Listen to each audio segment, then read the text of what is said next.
All right, this is part 2, January 21st, 2013. Reality Supreme Being, also known as HRM Caesar St. Augustine de Buonaparte, Emperor of the United States and true President of the United States since October of 1996 on cable access TV, where I symbolically overthrew the United States of America in the name of all the innocent children killed in Iraq, Afghanistan, and all the Panama and Vietnam, all the alleged police actions and wars that you people have been in. You, the people of the United States, have supported with your tax dollars. Now, earlier in part 1, I talked about all this stuff, Panama Canal, and the reasons why different things were happening, and they're not opinions. These are based on factual things. But what's really sad here is that, like I said, no one wants to do anything about it. When I talk of how many bad things are happening to me, they're happening because everybody that's born is, you might say, blazing a trail, manufacturing their own concrete highway. A highway that is built by choice, by your individual choice, to build a road that you want to be on, not a road that someone else forces you on, whether it's the police, the government, the society, circumstances beyond your control, series of unfortunate events that cause the problems. Many of the laws that we have on the books are never tested. They just are enforced because a certain number of people don't like it. They don't. Most people that see homeless people don't want to see them in their neighborhood because they don't want to be reminded of what could happen to them. Many people deal with it in different ways, but the ones the government worries about are the people that want to deal with it in violent ways. The people who have finally had enough, and like my previous video says, this person really lost it, and I ended up not being able to unload the truck, creating cause and effect, a chain reactive bad effect, a negative chain reactive effect that ended up where I am today, which is why I'm making the 2 videos. So, I mean, you don't realize how depressed that makes a person. And there's all kinds of emotions that run through a person's mind. Depression, hatred, anger, betrayal. And then I'm sorry, when you have something planned and you have only a certain amount of time to deal with it, this kind of betrayal is beyond forgiveness. There are some things that are just beyond forgiveness because, in my case, I've already had so many losses. How many more have to happen to me? In 2010, around September, when I was still at storage, etc.,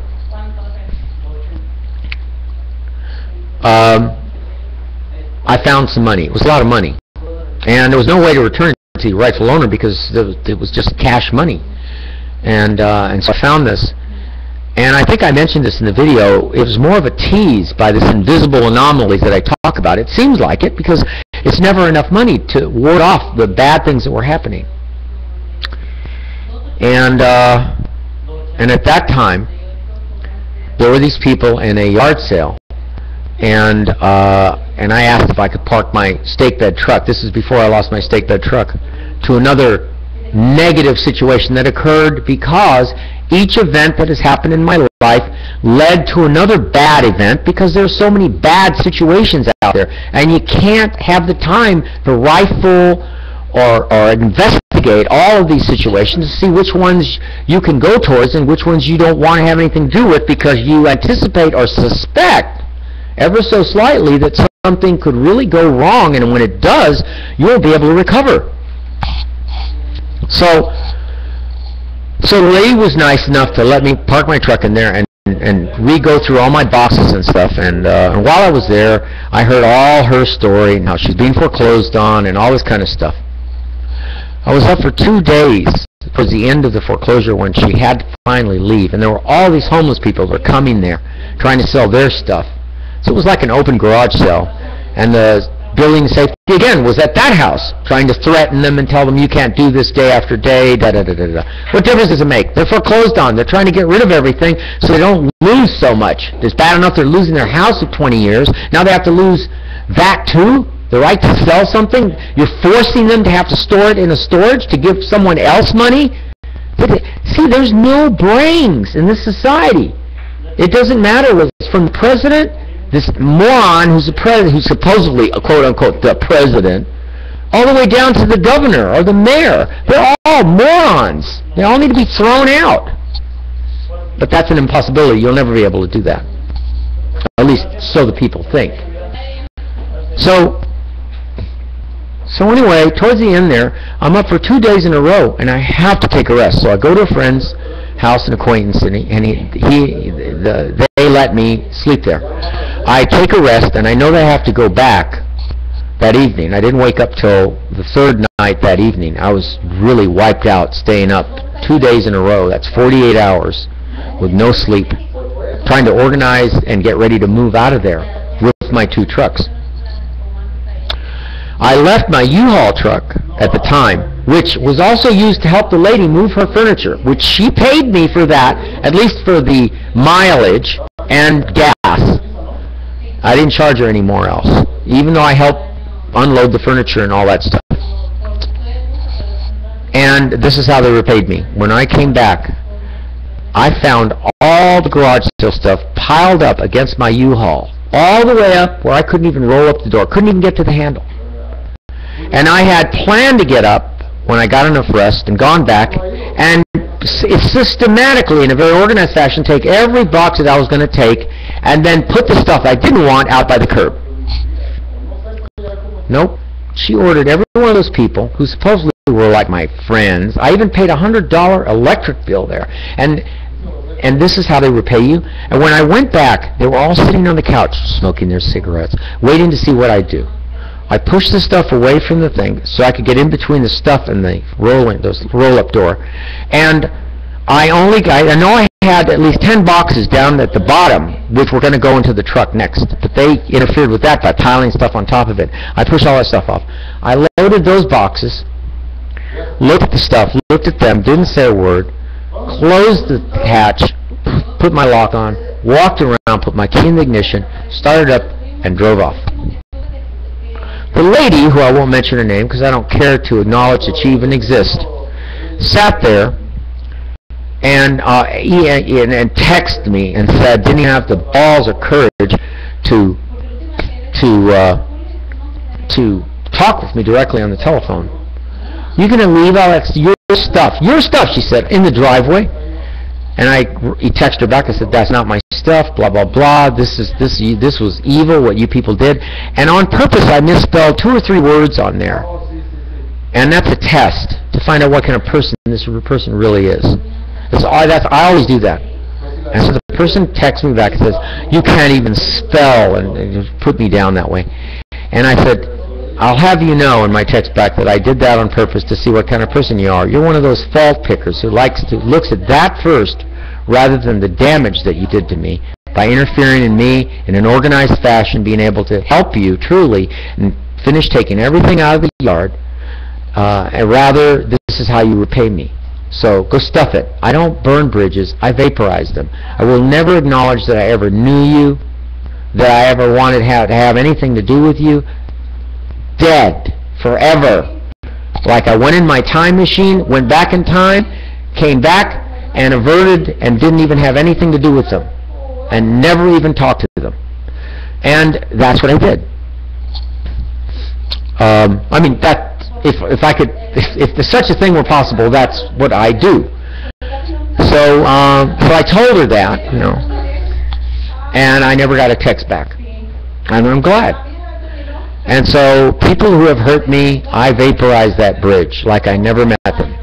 If I ever run into them again, and I have in the past, there's a couple that have run into me in a couple of food places, and I never talk to them. I ignore them like they don't even exist. And I think it bugs the hell out of people when they find out that, you know, here's a person you had talked to, seemed to be a nice person, and now they're completely ignoring you like you never existed. And hey, that's not my problem. I don't care if it gets to their goat. They should have thought about that before they insulted me, hurt me, and ruined part of my life by doing that kind of crap. Actually injected a memory that I didn't even want, okay? I've got enough bad memories. I don't need any new ones.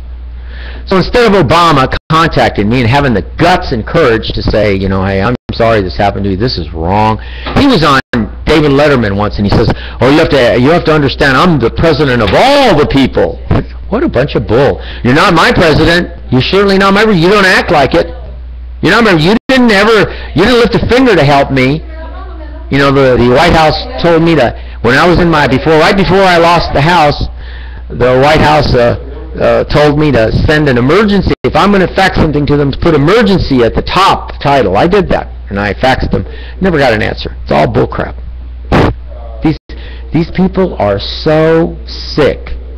You can't imagine how sick they are. They live, they're actually, you know what? They're actually truly schizophrenic. They live in a world all their own. They're not dealing with reality at all.